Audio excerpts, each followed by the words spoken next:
Okay, I think we have everybody. Let's kick the station. It's a pleasure to see many familiar faces. I can see Daniel Gutenberg, Steve Funk, Marcos Estev, Alexander, and Dimitri Argyropoulos, who's really helped in bringing this together today. With me on the panel, two esteemed guests, good friends, David Rubenstein needs no introduction, co-founder, co-chairman of the Carlyle Group, Jack Hidary, CEO and founder of SandboxAQ AI. Actually, for those of you who don't know, he's an avid tennis player, so I enjoy seeing him on the courts. He's also a great writer, written an amazing book. I did try to follow his book. I think I lost him on page square root of 64, but I did try. That is a page in the book, yes. It's further than I got. Further than So David was recently also awarded the Presidential Medal of Freedom.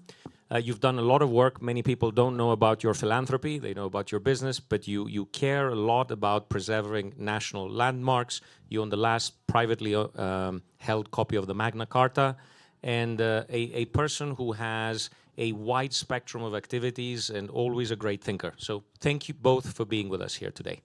Well, the introduction may overstate the reality, I'm afraid, but okay. In any other situation other than this one.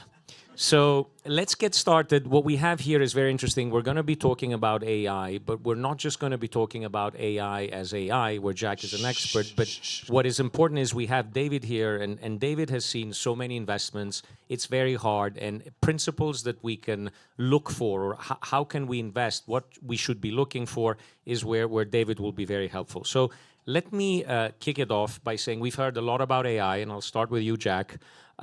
Everybody, big thing last year has been LLMs, large language models. You know, we've seen them, Meta, OpenAI, everybody's doing it. But you have focused on a new category called the large quantitative models, the LQMs.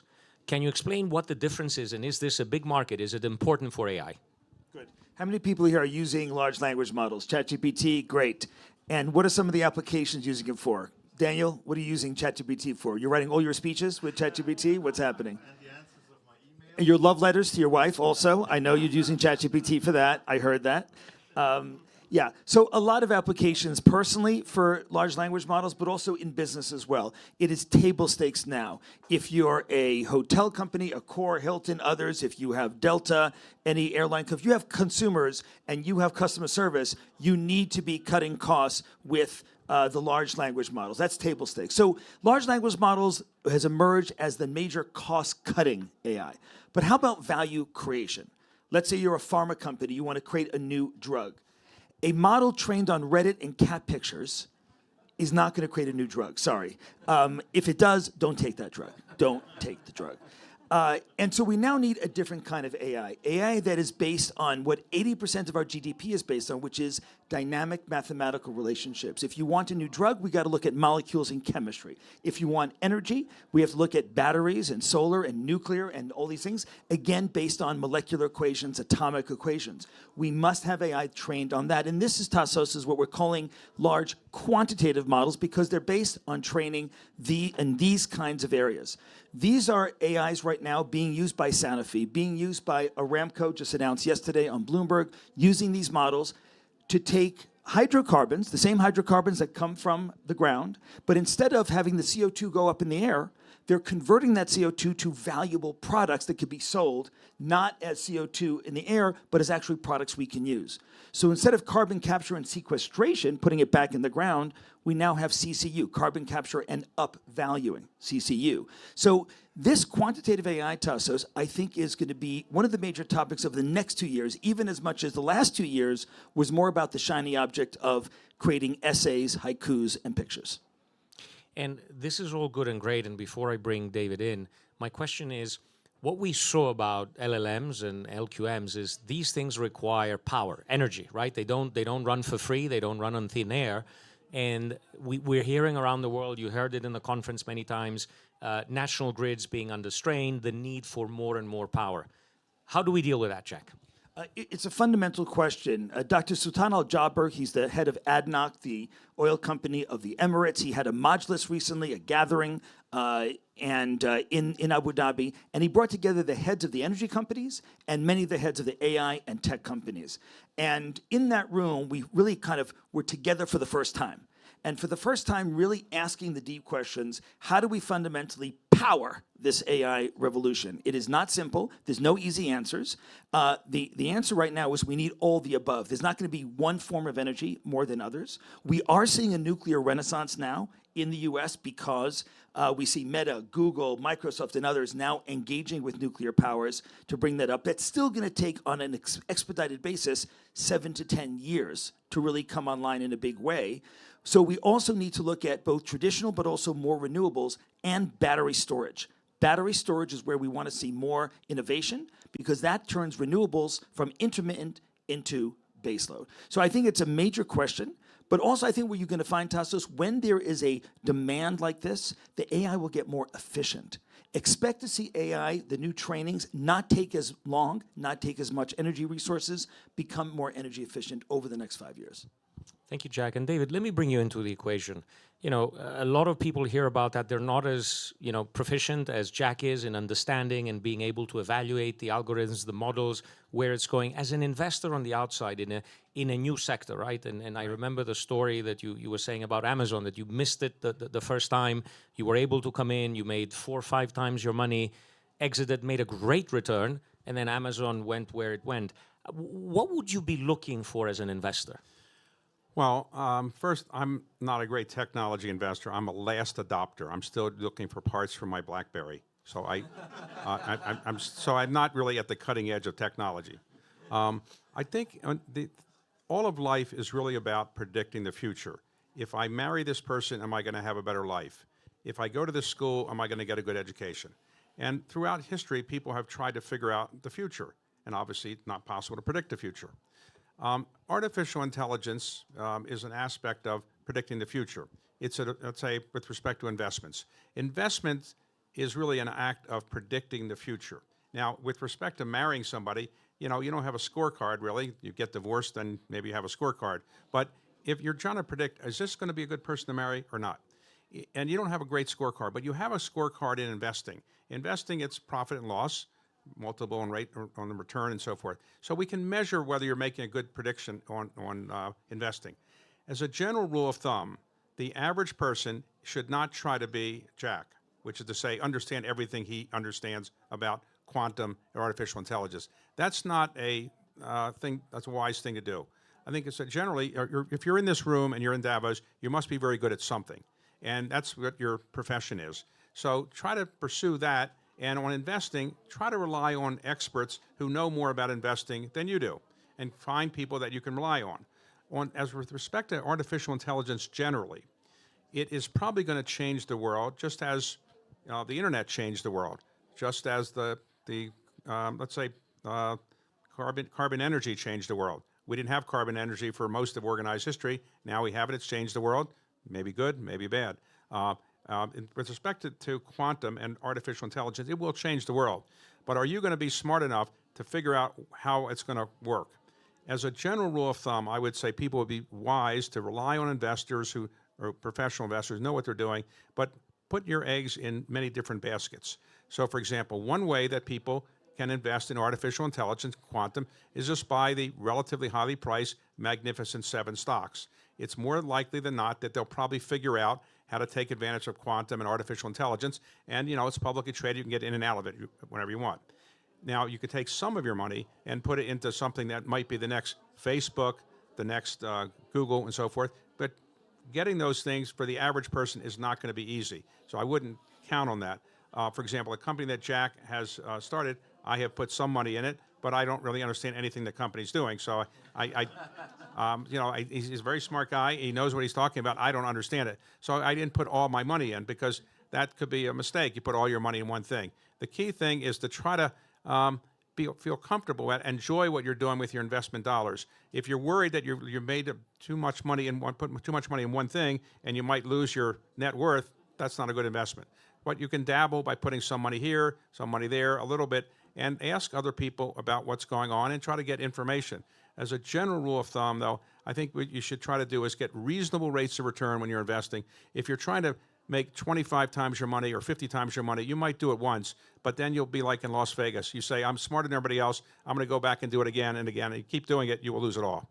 So, have a portfolio approach, buy some of the big AI companies, they're all going to be in quantum at some point, buy some smaller ones or invest in some small ones, and basically don't put all your eggs in one basket. It's a very technical, very complicated area, and very few people really can fully understand exactly what the future is going to be in this area. That would be my advice for what it's worth.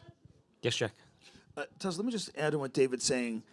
One of the reasons why there is a lot of movement and change happening so quickly, I think we're all feeling it. Recently, I was in the Bay Area where our headquarters is, and I went to the Waymo app and ordered a self-driving car. How many people have tried a fully self-driving car? No driver. Okay. So you have that experience. And I encourage everyone to go to a spot on Earth, there's about 5 of them now, that you can have a fully self-driving experience. There's 3 in China and 3 in the US right now where you can get into a car on a regular basis and there is no driver in the seat. There's no safety. It's you and the car going. And you're going to feel, okay, this is what it feels like to have that next step of the future. And I think we're going to have more and more of those experiences coming up in the next few years. I think it's going to be less the language models, and it's going to be more about these physical experiences as well. We're going to see more automation come into our lives very, very quickly. And when you look at where human robotics will come into play, first, it's going to be unseen by you because it's going to be in logistics centers. Amazon, I believe, will be announcing in the next year the deployment of more and more robots into their warehouses. That's going to lower the prices for you, the consumer, in terms of how to get your e-commerce goods. But then you're going to start seeing it creep up. Elon, being very smart, has placed some of his Tesla robots in the homes of influencers on Instagram and other social media. You're going to start seeing them pop up all over your social media feeds. So we're going to start feeling these things as they come in. But one of the core aspects of AI is that it writes its software itself. And that means there's a compounding effect. And so when you look at, for example, electricity, very, very influential, major game changer for humanity, but electricity doesn't create more electricity. It just is a great thing. The thing about AI is that it's becoming better and better at writing code. It's not quite at the human level yet, but in the next 5 years or so, we're getting to human level coding by AI. And that means we're going to have a compounding exponential effect, Tassos, that I'm not sure we're fully ready for as a society. I was in... Talk about a bubble for a moment. Some people ask me, is AI a bubble or quantum a bubble? You don't really know you're in a bubble till it's burst. And the smartest people in the world sometimes think that they can avoid bubbles. The classic example is Sir Isaac Newton, thought to be one of the smartest men who ever lived. He invested in South Sea Corporation and made 3 or 4 times his money. He said, I'm pretty smart. But then he had the problem that all of us have when your neighbor is making money and you're not. There's an envy factor. Yeah. And so his neighbors didn't get out of the South Sea Corporation, and the stock kept going this way, this way, this way. So he said, maybe I made a mistake. I got out too soon. I only made 3 or 4 times my money. He then mortgaged his house, put all of his money in, and then it went bust. He lost all his money. So as smart as he is, he got caught up in the idea that he didn't make enough money, only making 3 or 4 times your money. So everybody, can make a mistake. Just don't put too many eggs in one basket. And with respect to bubbles, you really won't know you're in a bubble till it's gone. But you should look at other people who are smart and see what they're doing with their investment dollars. And don't try to change your lifestyle and become Elon Musk with one investment. It's not realistic to do that, in my view. All of you, if you're here, you probably have a reasonably happy life, reasonably nice life. And don't ruin it by trying to become Elon Musk or Warren Buffett by putting all your eggs in the basket of one artificial intelligence company. And coming back to what you said, Jack, last week I was in St. Moritz at CFC. Thank you, Danny, for organizing. And Dominic Williams, who, like the two of you, is one of the smartest people I know, actually showed us that AI happening live. AI doing code live in front of our eyes, creating websites. We gave him prompts. So it's real. It's happening, not in the future. It's happening today. And as you said, it's becoming better and better. But we're blessed. We are in the presence of genius. The question for me is human capital, Jack. All of this thing to be trained requires people to program it.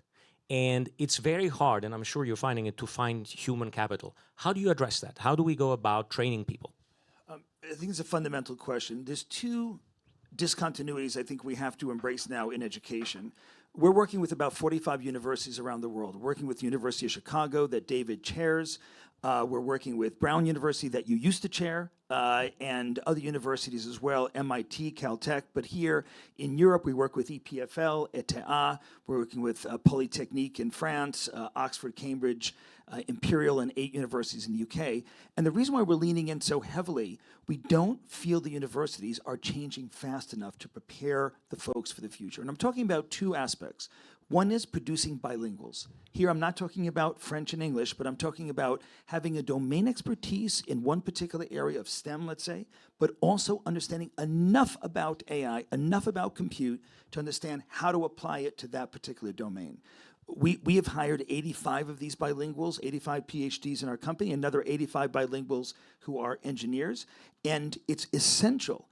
And so what we're doing is to do our part on a philanthropic basis. We're taking students from university while they're still getting their degree, embedding them in actual projects with customers, and then sending them back after 6 months to university to finish, so they get the feel of being both in a field but also using AI. So first thing is bilinguals. We don't see the universities training for bilinguals. Second, I don't think people can expect to graduate even from the best of universities and know that Google, Microsoft, Amazon, and others will have a job for me. If you look at the number of people they need to actually get their job done, it's going down, not up. And because of that, we must have more of an entrepreneurial training of our graduates more and more. This has not been the tradition at, for example, the Swiss institutes. We're now just beginning the last 5 years to bring in entrepreneurship to the 2 federal institutes here in Switzerland.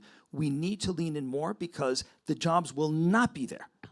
I'll give you one example, Google Research. Google Research, headed by our friend Yossi Matias, he's here in Davos, used to have 5,000 plus people. Today it has 2,500, producing 5x the amount of research. So again, don't assume that the job will be there, even with the successful companies. And if I may ask David one thing, we're seeing smart people, we're seeing AI becoming more sophisticated. Do you see a time where AI will actually take over investment decisions from humans, and AI will be leading those decisions? Or do you think there's something there that humans will always do better? Well, we actually effectively have, in fact, artificial intelligence making decisions now, because if you take the quants, so-called, Jim Simon and Renaissance and people who built these kind of quantitative models, they essentially, while they're programmed by humans, basically in the end, if they're properly programmed, they will make investment decisions and sell and buy things basically based on formulas. You could argue it's artificial intelligence. But today in my area, artificial intelligence in private equity, we have a special relationship at Carlyle with OpenAI, and we have developed a process which we're beginning to work on, and we've used it for which helps us a great deal. Let me give you an example. If you're going to buy a portfolio of private equity investments, it's often called a secondaries kind of purchase, where you're buying, let's say an institution has 500 investments in secondary, in private equity, 500 investments. And you have to look at each one of them and figure out whether they're worth X or Y or Z, and then price them. And doing that can take months and months and months if the portfolio is very big.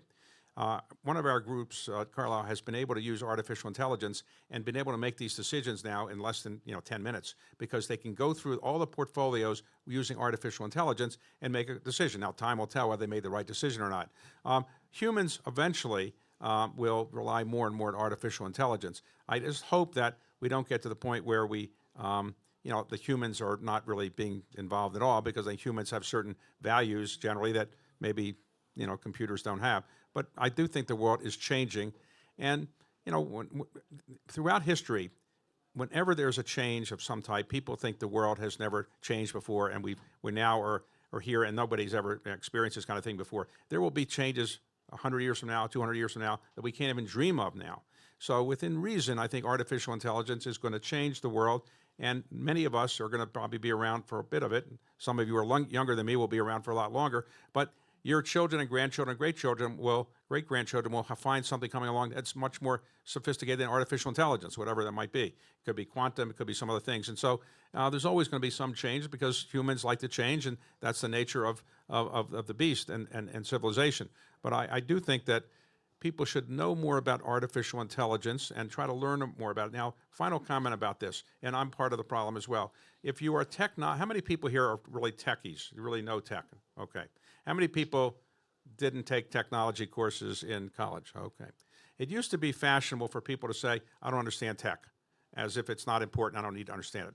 And therefore they would be an English major, history major, and so forth. And that problem became one where you have people who are techies and non-techies, and we don't have people like Leonardo who said, I can understand technology, I can understand humanities and other things. And we've gotten into the habit of making people either a techie or non-techie. I hope we can get out of that, and I'll give you an example of the problem we have now. In 2000, the United States government had the National Science Foundation issue a report, and it said, we're falling behind the Chinese technologically.